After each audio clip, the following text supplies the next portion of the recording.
Selamat pagi, siang, dan malam kepada tim Service Learning dan Propaganda. Pada hari ini kami sekelompok ingin mempresentasikan mengenai LDK kami. Oke, kami dari A-Team ingin mempresentasikan mengenai case 1, yaitu tentang environment. Next. Ini kelompok kami.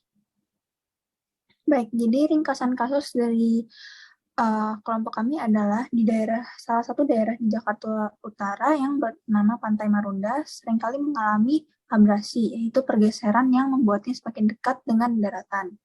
Nah, hal tersebut bisa berdampak kepada banjir dan hal yang merugikan warga penduduk setempat. Maka dari itu, kami kelompok A-Team ingin memberikan program-program yang bisa membantu warga setempat untuk mendapatkan tempat tinggal yang lebih layak. Next. Jadi kita mempunyai 5 proposed solution sebelum perubahan, yaitu program penanaman bakau, program pembuatan tempat sampah kolektif, pembuatan dan pemasangan papan atau spanduk peringatan, kegiatan pembersihan pantai setiap minggu, dan penyuluhan peduli sampah. Next. Yang pertama adalah program penanaman bakau. Kenapa tanaman bakau? Karena tanaman bakau ini memiliki pengaruh yang besar untuk melindungi tanah di pesisir pantai. Kemudian tanaman bakau ini juga mampu membuat air di tepian pantai menjadi lebih jernih. Next. Nah, ada 3 step yang bisa yang akan kami berikan kepada masyarakat. Yaitu step 1 adalah mengumpulkan para warga Marunda setempat dan memberikan penjelasan kepada mereka. Step kedua adalah menghimbau warga untuk mengajak siapapun untuk berpartisipasi dalam kegiatan menanam tanaman bakau. Step ketiga adalah menyediakan kurang lebih 1.000 lebih bibit yang akan ditanam untuk warga Marunda. Next. Kemudian ada kegiatan pembersihan pantai. Nah, program ini kami pilih karena sampah-sampah sudah semakin memenuhi daerah pantai dan sudah mencapai pemukiman. Maka dari itu kami ingin melakukan sedari dini supaya bisa menghindari menumpuknya sampah. Next. Nah, langkah yang akan kami ambil adalah mengumpulkan warga, kemudian mengedukasi mereka juga, dan step kedua adalah mengajak seluruh warga untuk mengikuti gotong royong membersihkan sampah yang berserakan. Kemudian step 3 adalah mengedukasi lagi mengenai membuang sampah pada tempatnya agar menghindari kejadian yang sama. Lalu terdapat program tempat sampah kolektif. Ini berupa solusi mengatasi masalah sampah dengan cara melakukan program pembuatan tempat sampah kolektif. Next. Kenapa? Karena Pantai Marunda dipenuhi oleh sampah sebagian besar berasal dari sampah rumah tangga yang berasal dari bambu bekas bangunan, sehingga dia tidak memiliki TPS. Next. Berdasarkan alasan-alasan tersebut, bahwa kebiasaan membuang sampah adalah terjadi karena belum tersedianya tempat pembuangan sampah. Makanya program ini direncanakan untuk dilakukan di pesisir Pantai Marunda. Next. Program ini dilakukan selama 2-3 bulan. Minggu yang pertama yaitu menghubungi Lurah Marunda Cilincing. Lalu minggu yang kedua membuat desain awal yang mencakup lokasi bak sampah. Minggu ketiga adalah diskusi dengan kelurahan buat minta persetujuan. Minggu ke-4-8 ajukan proposal dan pencarian dana, dan minggu ke-9 adalah proses pekerjaan membangun. Next. Lalu terdapat step by step plan. Yang langkah pertama adalah menghubungi Lurah Marunda Kecamatan Cilincing untuk membicarakan pembuangan sampah. Yang kedua melakukan survei untuk menentukan titik terbaik. Yang langkah yang ketiga adalah membuat desain awal buat mencakup lokasi bak sampah. Next. Langkah yang keempat, diskusi dengan kelurahan buat minta persetujuan. Langkah kelima, membuat proposal. Langkah yang keenam, mengajukan proposal dan melakukan pencarian dana. Langkah yang ketujuh adalah pekerjaan pembangunan sampai selesai. Next. Lalu terdapat pembuatan dan pemasangan papan atau spanduk peringatan. Next. Lalu yang ke-18, salah satu solusi yang dapat dilakukan dengan cara membuat dan memasang papan atau spanduk peringatan. Dilakukan di pesisir pantai dan jalan ke pantai supaya orang-orang dapat membacanya dengan baik dan dapat terasa juga manfaatnya. Next.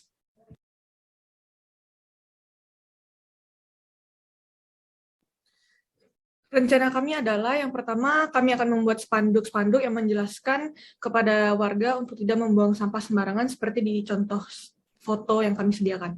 Next. Selanjutnya kami akan memasang spanduk di daerah-daerah yang krusial. Next. Dan kami akan memperingatkan pasal-pasal jika membuang sampah sembarangan. Next. Selanjutnya penyuluhan peduli sampah dan daur ulang. Next. Di zaman sekarang masih banyak orang yang tidak memiliki kesadaran atau pengetahuan lebih mengenai sampah. Oleh karena itu, kami juga akan melakukan beberapa hal demi menunjukkan kepedulian kami terhadap lingkungan sekitar sehingga bisa meningkatkan kesadaran dari sebagian masyarakat untuk peduli terhadap sampah. Next. Sampah di Jakarta mencapai 7.800 ton per hari, dan kami akan memberikan edukasi terhadap masyarakat mengenai membuang sampah pada tempatnya. Mungkin adalah hal yang terkesan sepele, padahal kita mengetahui hal sepele tersebut memiliki banyak dampak yang cukup besar. Next. Oleh karena itu, kami juga akan melakukan beberapa hal demi menunjukkan kepedulian kami terhadap lingkungan sekitar sehingga bisa meningkatkan kesadaran sebagian masyarakat untuk tetap peduli terhadap sampah demi kesejahteraan kita semua. Next. Langkah yang akan dilakukan, step pertama, melakukan pengajaran dan memberikan informasi mengenai sampah. Yang kedua, mengajak masyarakat di daerah sekitar untuk mengumpulkan sampah-sampah. Next. Step ketiga, memisahkan sampah. Step keempat, memisahkan sampah plastik yang telah dikumpulkan sesuai dengan jenis-jenis sampah plastik. Dan yang kelima, melakukan penyimpanan pada sampah plastik tersebut dan mengirim sampah-sampah plastik ke tempat daur ulang terdekat. Next. Solusi setelah perubahan. Next. Yaitu melakukan program penyuluhan teknologi sederhana pengeringan air laut. Next. Teknologi ini merupakan teknologi filtrasi air sederhana yang mana menggunakan barang bekas seperti bulu dan sintetis yang sudah dilindungi oleh pelindung ultraviolet. Mesin ini dapat mengairi air dengan intensitas yang sangat banyak dan menjadi salah satu bukti kemajuan teknologi yang terjadi di Indonesia. Next.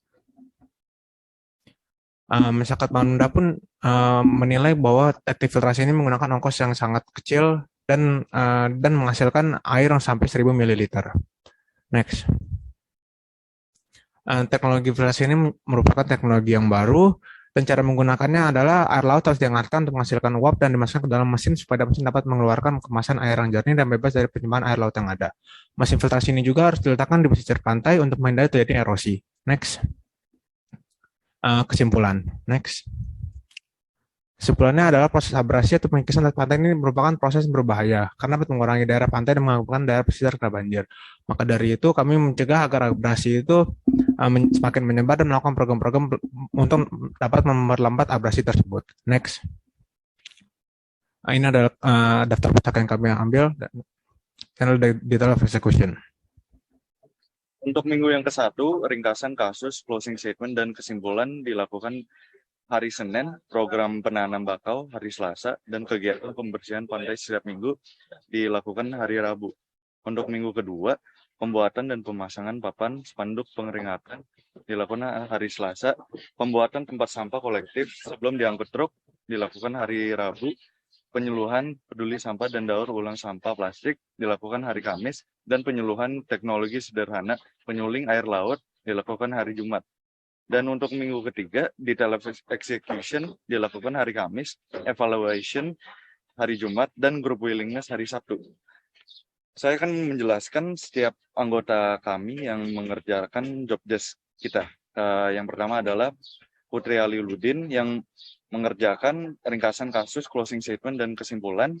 Hana Chandra, program penanam bakau. Oliver Regina Audrey, kegiatan pembersih pantai setiap minggu. Alfredo Devon, pembuatan dan pemasang papan spanduk peringatan.